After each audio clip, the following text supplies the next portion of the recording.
மகர ராசிக்கு 2ஆம் இடத்துல ராகு வராரு, 8ஆம் இடத்துல கேது வராரு. ஸோ என்ன மாதிரி பலன்கள் தராரு?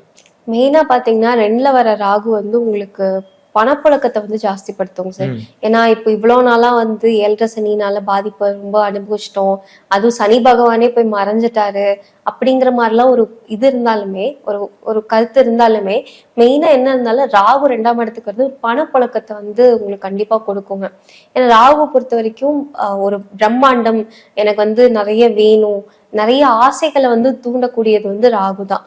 அதே மாதிரி என்னன்னா உங்களுக்கு மெயினா வந்து சனி பகவான் வந்து 3ஆம் இடத்துல போய் அமர்ந்துட்டாரு. ஸோ என்னோட ராசி அதிபதியே மறைஞ்சிட்டாருன்னு வந்து ஒரு சுச்சுவேஷன் இருந்தாலுமே, 3ஆம் இடம்ங்கிறது வந்து உங்களுக்கு தேவையில்லாத தொல்லைகள். இவ்வளவு நாளா வந்து ஒரு சிரமம் இருந்துகிட்டே இருக்கும், ஒரு கஷ்டம் இருந்துகிட்டே இருக்கும், இணை புரியாத கஷ்டம்னு சொல்லலாம். அந்த மாதிரி கொஞ்சம் கொஞ்சம் கஷ்டம் இருந்துட்டே இருந்தாலுமே உங்களுக்கு இப்போ வந்து பணப்பழக்கமும் கரெக்டா கொண்டு வந்துரும். இப்போ உங்களுக்கு தேவையில்லாத டிஸ்டர்பன்ஸ் யாராவது தொல்லை கொடுத்துக்கிட்டே இருக்காங்க, அது யாருன்னே நமக்கு தெரியல அப்படின்னா, இப்போ இந்த டைம்ல இருந்து உங்களுக்கு அந்த தொல்லைகள் எல்லாமே கம்ப்ளீட்டாவே விலகிருங்க. உங்களுக்கு பிடிச்ச மாதிரி வந்து உங்களோட லைஃப் அமைச்சுக்கிற அளவுக்கு வந்து இந்த சனி பகவானும் ஹெல்ப் பண்ணி கொடுப்பாரு. அதே மாதிரி ராகுவும் வந்து உங்களுக்கு 2ஆம் இடத்துல இருக்கனால உங்களுக்கு முடிஞ்ச அளவுக்கு வந்து எந்த அளவுக்கு உங்களால உங்க லைஃப் மாத்தி அமைச்சுக்க முடியுமோ அந்த அளவுக்கு மாத்தி அமைச்சுக்கலாம். சிறப்பு. அதே மாதிரி இந்த காலகட்டத்துல சொந்தமா தொழில் பண்ணணும் அப்படின்னா இந்த காலத்துல பண்ணலாமா?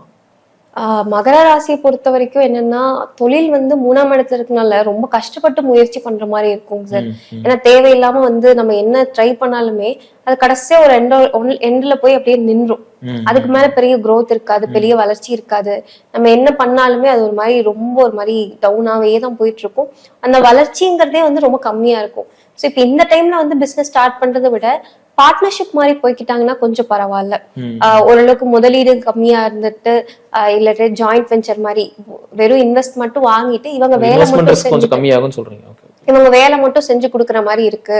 அந்த மாதிரி இருந்துச்சு அப்படின்னா கண்டிப்பா வந்து இவங்களுக்கு இந்த டைம்ல பர்டிகுலரா நல்லா இருக்குங்க.